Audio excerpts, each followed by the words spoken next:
여러분, 오늘 교회에 오시기 전에 꼭 보셨을 거라고 제가 생각되는 거 있는데요. 뭘 봤을까요? 이거 꼭 보고 오셨을 것 같은데요. 거울 보셨을 거예요. 거울 안 보신 분은 있을 수는 있지만 거의 없을 거라고 생각합니다. 거의 없을 거라고 생각합니다. 거울 다 보셨는데 마음에 드시던가요? 멋있으셨나요? 아름다웠어요? 거울을 꼭 보셨을 거라고 생각합니다. 거울이 없다면 자신을 볼 수가 없습니다. 내가 어떤 사람인지 사실 잘 알 수가 없습니다. 이 화가가 그려주면 되지 않습니까? 화가가 늘 우리 그림 그려줄 만큼 한가하지도 않고 공짜로 화가가 그림 그려주지도 않을 뿐만 아니라 화가가 그린 그림은 화가의 시각으로 보는 거고요. 화가와 마음대로 그리는 거기 때문에 내 시각으로는 볼 수가 없습니다. 그래서 거울은 매우 특별한 물건이라고 생각합니다. 왜냐하면 자기가 자기의 시각으로 자기를 볼 수 있게 해주기 때문에 거울의 발명은 매우 중대한 발명이고 거울은 매우 중요한 특별한 물건이라고 생각합니다. 여러분, 어느 날 문득 거울에 비친 자신의 모습 보고 굉장히 생소하게 느껴졌을 때도 있으셨을 것입니다. 그러니까 왜 생소하고 왜 낯설게 느껴졌냐면 나는 이런 모습일 거라고 생각하고 봤는데 내가 생각하는 나보다 자연 상태에서 내가 변화되는 것이 좀 더 빨랐기 때문에 그랬을 수 있어요. 왜냐하면 변화하거든요. 우리가 변화하지 않습니까? 머리카락도 계속 자라면서 스타일을 바꾸게 만들어요. 매일 조금씩 자라죠. 뿐만 아니라 팽팽한 정도도 사실은 아주 조금씩 달라지거든요. 눈 주름도 달라지고요. 그런데 내가 생각하는 속도보다 사실은 더 빠르게 갈 수도 있고요. 생각하지 못한 때에 한꺼번에 느껴질 수도 있습니다. 그렇기 때문에 생소하게 느껴집니다. 변하기 때문입니다. 잘 몰랐는데 사실은 변한 거예요. 여러분, 오늘 한번 집에 가셔서 거울을 한번 다시 보십시오. 한참 보시면은요, 어색할 겁니다. 어쩌면 눈물이 날 수도 있어요. 거울을 보고 자신을 한참 들여다보면 눈물이 날 수도 있는 것은요, 그게 외면의 모양만 비추는 것이 아니라 외면의 모양 속에 있는 내면을 비춰주기도 하기 때문에 거기서 오는 어떠한 연민과 슬픔이 있을 수도 있어요. 수고했다. 이렇게 살았구나. 이렇게 변해올 때까지 그래도 잘 사라져 왔구나라고 스스로를 생각하면서 좀 울컥할 수도 있을 것입니다. 자신이 생각한 자신이 아닐 수도 있어요. 거울에 있는 모습이. 근데 그거는 놀랍긴 하지만 사실은 자연스러운 거죠. 왜냐하면 하나님께서 우리를 그렇게 창조하셨지 않습니까? 세월과 함께 노화돼가는 그러한 원리로 우리를 만들어 놓으셨기 때문에 이렇게 변해가는 건 자연스러운 겁니다. 그리고 거울을 보면서 가끔씩 놀라기도 하는 거는 자연스러운 겁니다. 그리고 거울을 보고 놀라면서 이 부분은 내가 조금 더 신경 써야 되겠구나 라고 생각하게 되는 것은 자연스러운 것이라고 생각합니다. 문제는 무엇이냐면, 문제는 우리의 신앙과 우리의 삶의 모습을 때때로 우리의 외면을 거울로 비춰보듯이 과연 비춰보느냐 하는 문제인 겁니다. 이 문제 제기를 해보고자 하는 것입니다. 우리의 삶과 우리의 신앙도 변해가거든요. 어느 경우는 굉장히 바람직하고 좀 강하게 좋게 바뀔 경우도 있지만 그렇지 않을 수도 있습니다. 신앙과 삶이 굉장히 해이해지고 나태해질 수도 있습니다. 그리고 여러 가지 논리와 명분으로 그럴 수도 있지 뭐라고 합리화시키고 살아가고 있을 수도 있습니다. 이런저런 이유가 있기 때문에 이렇게 할 수밖에 없지라고 합리화시킬 수도 있습니다. 이거를 비춰볼 수 있는 어떤 거울이 없다면 그냥 지나갈 것입니다. 무심하게 지나갈 것입니다. 그리고 세월이 오래 가고 난 다음에 그때 보고 깜짝 놀랄 수도 있을 것입니다. 그래서 우리가 우리의 외면을 거울로 비춰보는 것처럼 우리의 신앙과 삶도 비춰볼 수 있으면 참 좋겠다. 그리고 비춰보고 난 다음에 나의 모습을 점검해보고 이 부분은 아니네라고 생각이 들면 신경을 쓸 수 있으면 좋겠다. 왜냐하면 신앙과 삶이라고 하는 것은 세월이 감과 함께 노화되는 것이 아닙니다. 신앙과 삶은 우리 얼굴처럼 노화되는 것이 아닙니다. 더 깊어질 수도 있고 더 새로워질 수도 있습니다. 그러면 스스로를 격려하는 거고, 그렇지 못하다면 더 깊어지고 새로워질 수 있도록 어떤 부분들을 조정하고 보완하는 일들을 우리가 해나가야 되는 거죠. 거울은 그러한 어떠한 영적인 내면적 교훈을 우리들에게 주는 것도 같습니다. 말씀을 우리가 이 시간에 듣지만 우리만 듣는 게 아니고 성경 말씀 속에는 유다 백성들도 말씀을 지금 듣습니다. 오늘 13장 1절 말씀을 보니까요, 그날 봉헌식, 성전 봉헌식도 하고 찬송도 부르고 말씀도 듣는 날이에요. 그날 모세의 책을 낭독하여 백성에게 들렸는데, 이게 문법적으로는 수동태로 썼네요. 그래서 누가 그렇게 했는지는 정확하게 나오지 않아요. 수동태가 됐기 때문에 누가 그렇게 했는지 정확하게 나오지 않는데, 어떤 일이 진행되고 있는지는 말해주고 있어요. 그러니까 어떤 일이 진행되고 있냐면, 누군가는 말씀을 읽어주고 있고 누군가는 말씀을 듣고 있어요. 마치 우리처럼 말씀을 듣고 있습니다. 그날 모세의 책을 낭독하여 백성에게 들렸는데, 그러니까 백성을 주어로 생각하자면 백성은 지금 말씀을 듣고 있습니다. 여러분들처럼 그렇습니다. 말씀을 듣고 있습니다. 그런데 그 말씀을 듣는데 그 말씀 속에 어떤 내용이 나오냐면, 그 책에, 그 말씀 속에 이런 내용이 있는 것입니다. 암몬 사람과 모압 사람은 영원히 하나님의 총회에 들어오지 못하리니 이는 그들이 양식과 물로 이스라엘 자손을 영접하지 아니하고 도리어 발람에게 뇌물을 주어 저주하게 하였음이라. 그러나 우리 하나님이 그 저주를 돌이켜 복이 되게 하셨다 하였는지라. 이 말씀은 우리 민수기를 찾아보면 나오는 말씀인데요, 이 말씀을 이날 누군가는 읽고 설교했고, 그리고 백성을 주어로 한다 그러면 그 백성은 이 말씀을 지금 듣는 거죠. 말씀을 들을 때 어떤 일이 벌어지나? 여러분들은 말씀을 들을 때 어떤 것을 경험하십니까? 말씀을 읽고 선포하고 들을 때 어떤 일들이 벌어지는가? 또 어떤 일들이 벌어져야만 하는가? 3절에 보니까요, 백성이 이 율법을 듣고,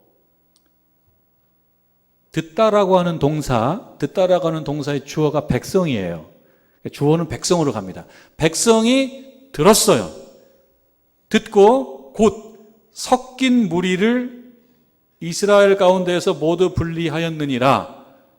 그래서 여기에 보면 듣다라는 동사가 있어요. 이 동사의 주어는 백성이에요. 그러니까 백성이 들었어요. 동사가 또 나옵니다. 제일 뒤에 보면 분리하였느니라. 떼어냈다는 거죠. 이것도 동사예요. 그럼 이 동사의 주어는 또 누구냐? 역시 백성이에요. 누군가 말씀을 읽었고 말씀을 선포했습니다. 그러니까 듣는 사람이 생겨요. 누가 들어요? 백성이 듣습니다.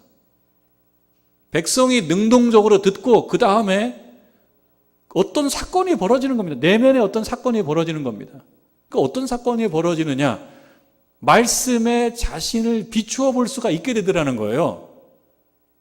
말씀에 어떤 말씀이 있냐면,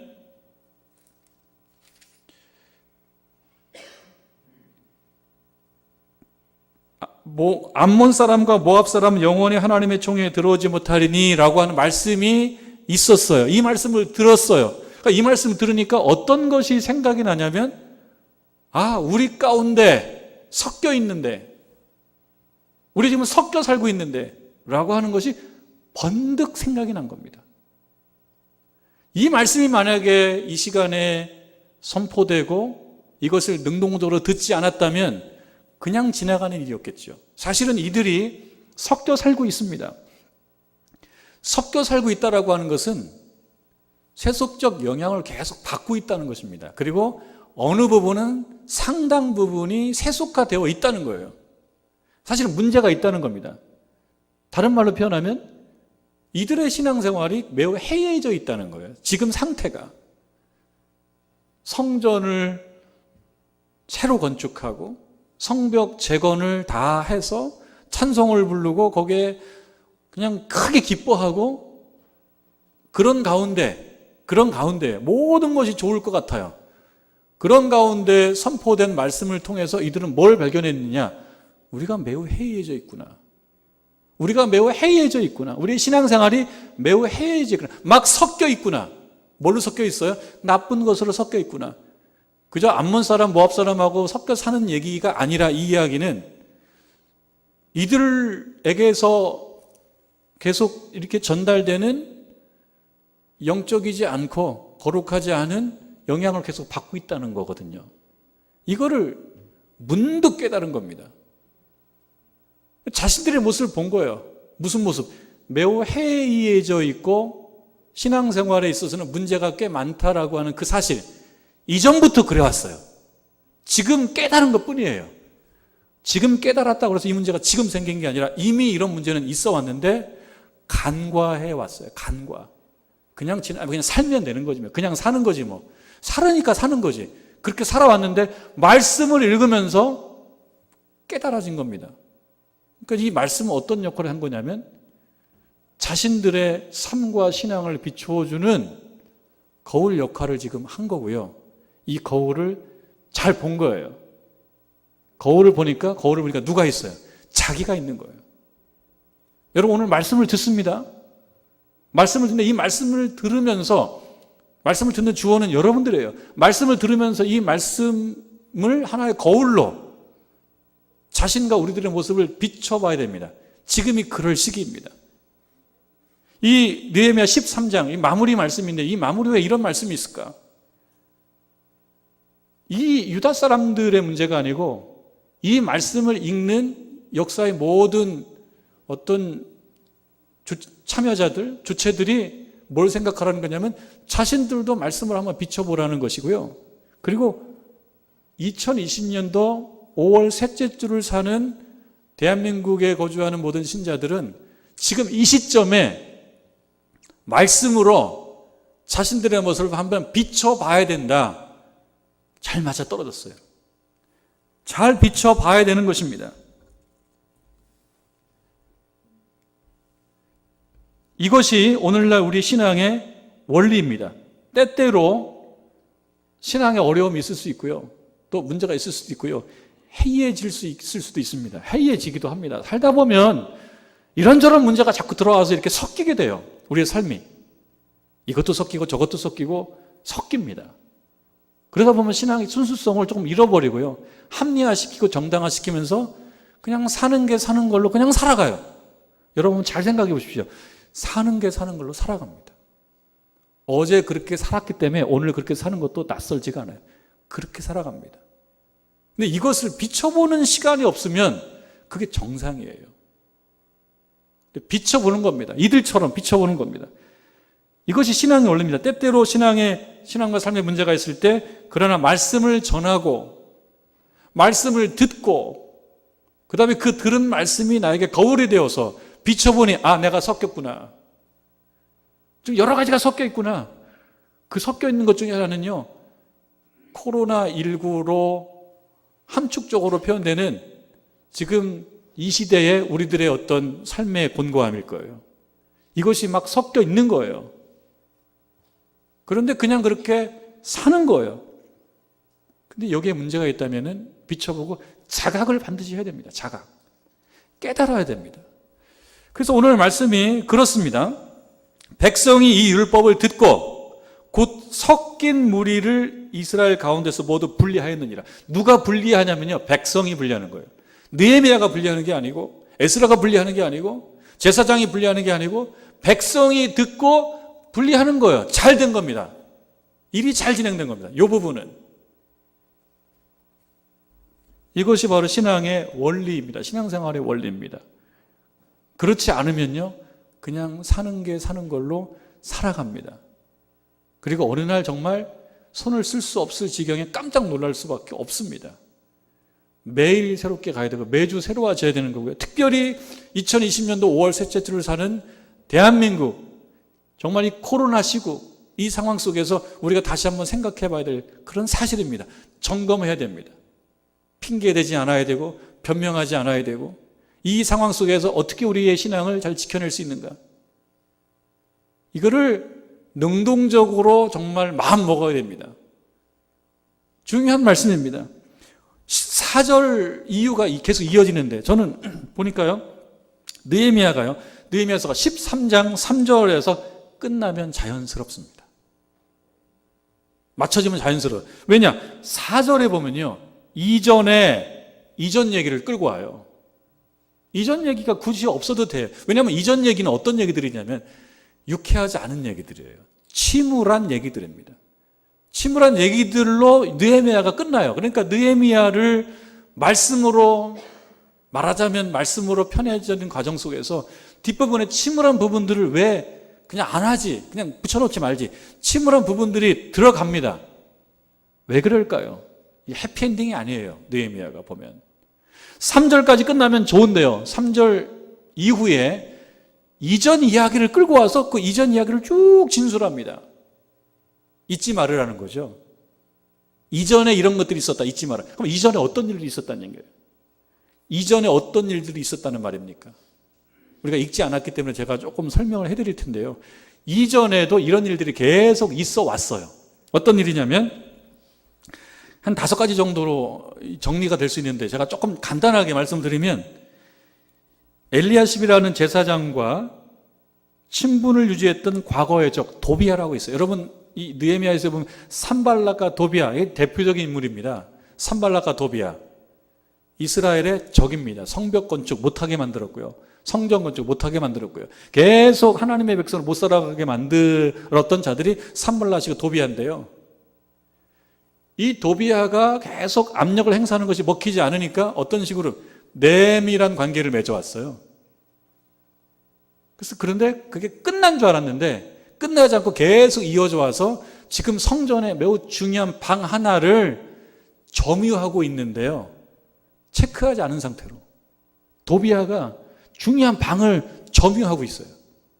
이 방은 어떤 방이냐면 곡식 제물, 유향 그릇, 유향과 그릇과 레위 사람들과 노래하는 사람들과 성전 문지기들에게 주려고 11조로 거두어 들인 곡식과 새 포도주와 기름과 또 제사장들의 몫으로 바친 여러 제물들을 잘 모아두는 그런 방, 이걸 누가 지금 점유하고 있느냐? 도비야가 점유하고 있어요. 그래서 느헤미야가 이 약한 거를 강하게 처리합니다. 그 짐을 다 그냥 갖다 버리고 이거를 해결을 합니다. 이런 일들이 있었어요. 또 산발랏은요, 엘리야십이라는 제사장의 손자가 산발랏의 사위가 돼요. 이거를 느헤미야가 알고 추방시켜버려요. 그러니까 계속 속아내는 거죠. 이런 일들이 있었습니다. 또 레위 사람들은 성전에서 봉사하는 사람들인데 레위 사람들을 제대로 돌보지를 않아요. 레위 사람들은 우리가 알다시피 그들이 땅을 받은 것이 아니에요.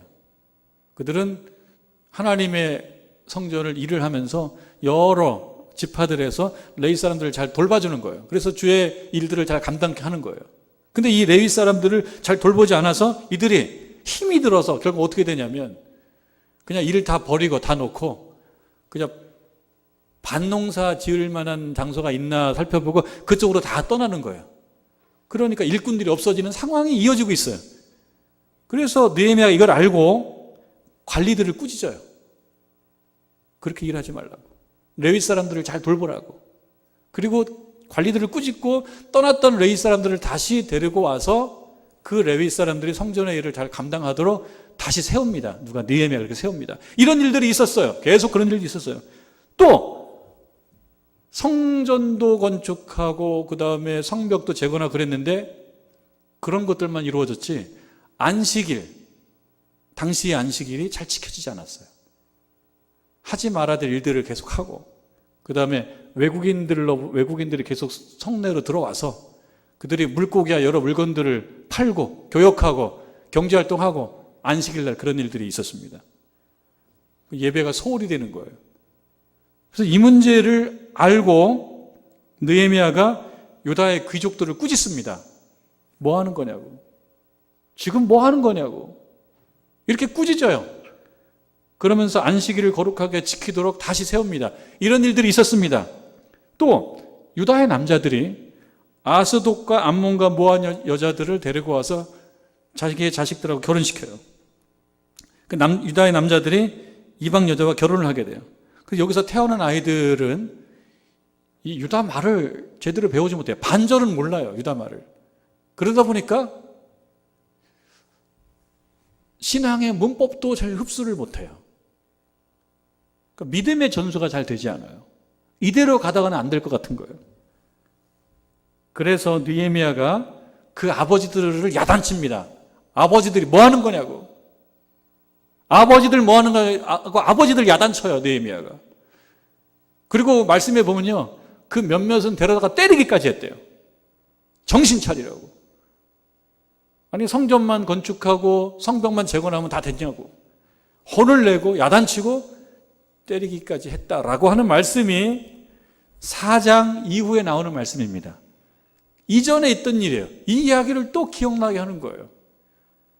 말씀을 듣고 섞여 있는 거를 다 분리해냈다라고 끝나면 참 좋을 텐데 느헤미야 13장을 마무리 지으면서 이러한 굳이 기억해도 유쾌하지 않은 이런 내용들을 또 거론한단 말이죠. 왜 거론하겠습니까? 이 이야기를 왜 거론하겠습니까? 이렇게 하지 말아라는 거예요. 이렇게 하지 말아라. 그리고 이런 일들은 계속된다. 여러분, 실제로 이런 일들이 계속됩니다. 여러 가지 일 때문에 계속됩니다. 우리가 살아가다 보면 삶에 치여서 나도 모르는 사이에 또 이렇게 되어집니다. 조금 더 신앙생활이 좀 해이해지고 나태해지기도 하고 그냥 합리화하고 살고 그렇게 살아간단 말이죠. 이훈구라고 하는 전 연세대 교수님이시라는데 이분께서 쓰신 짧은 글을 읽어봤습니다.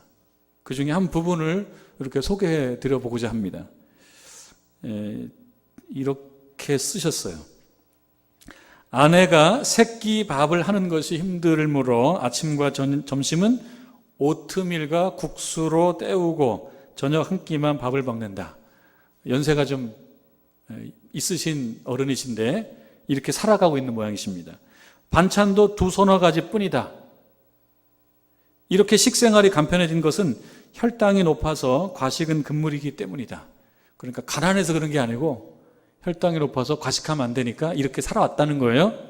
높은 혈당이 오히려 내 식생활을 간편하게 정리해 준 것이다. 그런데 최근에 신종 코로나 바이러스 감염증 때문에 반찬 가짓수가 부쩍 늘었다. 병에 걸리지 않으려면 체력이 있어야 하니까 밥을 많이 먹어야 한다고 아내가 말했기 때문이다. 그래서 밥을 많이 먹고 반찬도 많이 먹었던 거예요. 그 때문에 몸무게가 2kg가 늘었다.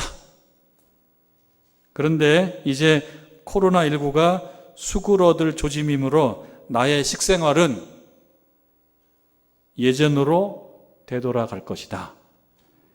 그리고 체중 2kg를 빼기 위해 각고의 노력을 할 것이다. 이런 다짐을 써놨어요. 사실 이 글은 본래 제목은 삶의 정리라고 하는 건데요. 이제 이 어른께서 연세가 많아지다 보니까 자기 삶을 정리해야 된다는 거예요. 옷이 너무 많아서 어떻게 하다 보니까 자식들이 옷을 많이 사주고 그러다 보니까 옷이 많아져서 이것도 정리를 해야 될 필요가 있다고 생각했고요. 그리고 책이 많다. 학자니까 책이 많다 보니까 책도 학교에 다 기증했는데 또 많아서 이걸 어떻게 정리하고 잘 해야 된다라는 그런 과제를 갖고 있는 거고요. 그리고 지금 음식도 정리하는 거고요. 이렇게 하면서 마지막에 이분이 쓰신 내용은 조금 그 마음에 굉장히 좀 깊게 와닿는 부분인데요. 이렇게 살다가 마지막에 집에서 내 삶을 마무리하고 싶다는 겁니다. 그리고 집에서 마지막에 아내의 손을 잡고 여보 고마웠어요 라고 하고 내 삶을 마무리하고 싶다.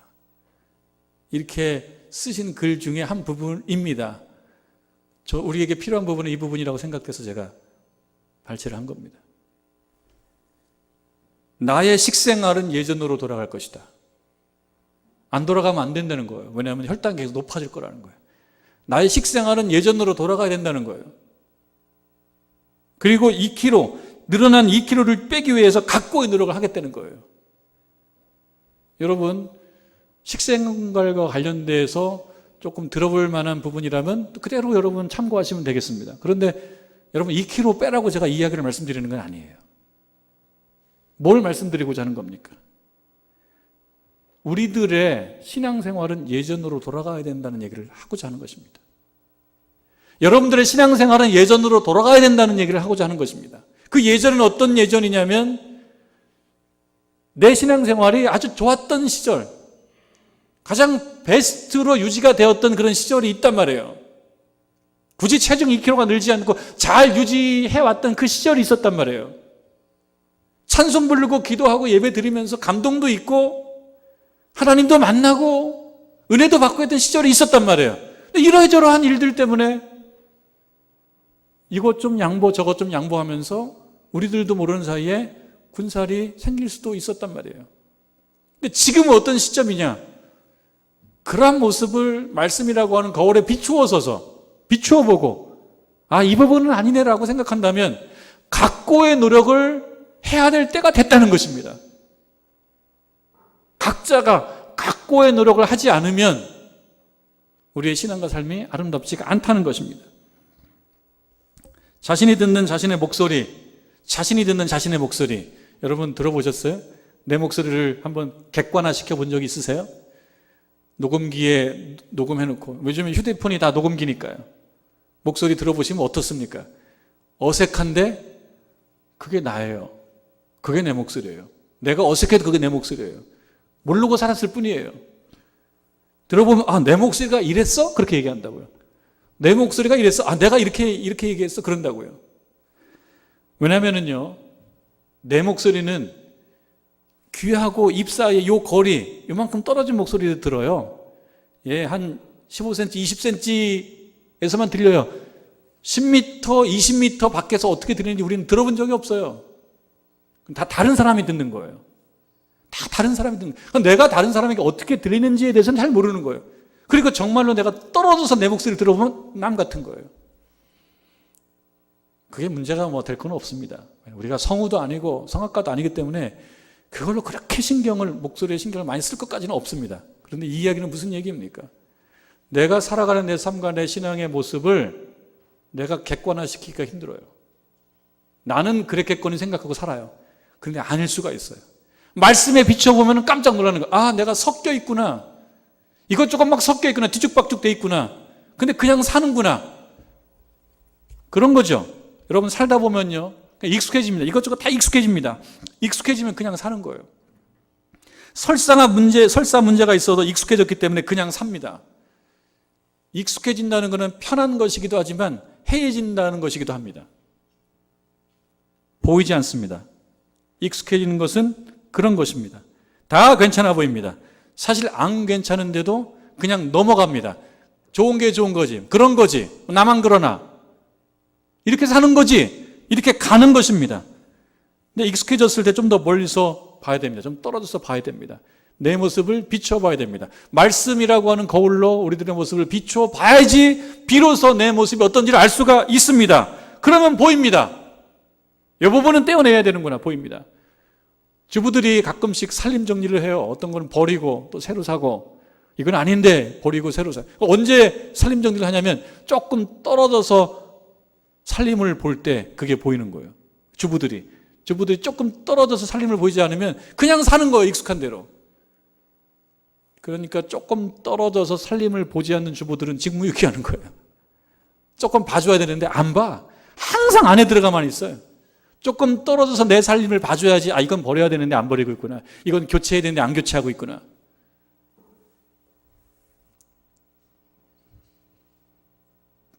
저희 집사람이 최근에 그 사명을 한번 감당해가지고 살림을 좀 떨어져서 보더니만 하나를 바꿨어요. 식탁을 하나 바꿔놨어요. 식탁을 하나 바꿔놨어요. 조그매졌어요. 식탁이 작아졌어요. 그러니까 조금 좋아지더라고요. 그거 제 비상금으로 다 샀어요. 결국은 당했어요, 제가. 조금 멀리서 보니까 이거는 이렇게 되면 좋겠구나라고 생각했던 모양입니다. 그렇게 꼭 하라는 건 아니고 우리의 신앙의 문제인 겁니다. 살림을 보면서 어떤 건 버리고 어떤 건 교체하고 어떤 건 수정하고 어떤 거는 위치 바꿔놓고 이거를 좀 떨어져서 보면 보이듯이 우리의 믿음과 삶도 그냥 두면 그냥 살아요. 자극이 없이 그냥 살아요. 그냥 살아요. 2020년도 5월 이 시점에 코로나라고 하는 아주 강력한 녀석 때문에 우리가 얼마나 힘들어 왔어요. 지금도 진행 중이지 않습니까? 이 시점에 우리가 한번 짚어야 되는 겁니다. 다 핑계댈 수도 없어요. 그러다가 가장 중요한 거를 넘겨줄 수도 있어요. 한번 짚어봐야 되는 거예요. 내 자신을 짚어봐야 되는 거예요. 내가 정당한 이유와 정당한 사유로 이렇게 가고 있는지를 짚어봐야 되는 겁니다. 기도하던 분은 기도하시고, 예배 들으신 분 예배 들으시고, 말씀 읽으시던 분들은 말씀 읽으시고, 하나님과 교제 못했던 분들은 교제하시고, 다시 한번 점검하고 짚어보고, 남은 인생을 하나님 기뻐하시는 인생으로 섞인 것 다 분리하면서 살아갈 때가 되었다. 한번 짚어봐야 된다. 문제는 우리들의 삶과 신앙입니다. 무난한 상황에 익숙해져서 점점 세속과 섞이지 않도록 스스로를 비춰봐야 됩니다. 자기 객관화를 해보는 것입니다. 그리고 자신을 보고 바로 잡아야 되는 것입니다. 누가 해야 되는 것입니까? 백성이 해야 되는 것입니다. 말씀을 선포하고 말씀을 들려줬던 사람들이 하는 게 아니라 말씀을 능동적으로 들었던 그 백성이 섞인 무리를 이스라엘 가운데에서 모두 분리하였느니라. 말씀을 들은 백성이 분리하는 것입니다. 분리하다라고 하는 동사의 주어가 백성이라고 하는 것, 바로 나 자신이라고 하는 것을 반드시 잊지 말고 자신을 한번 말씀이라는 거울로 비춰보며 다시 결단하고 다시 시작하며 남은 인생을 하나님 뜻대로 살아가는 저와 여러분 되기를 주님의 이름으로 축원합니다.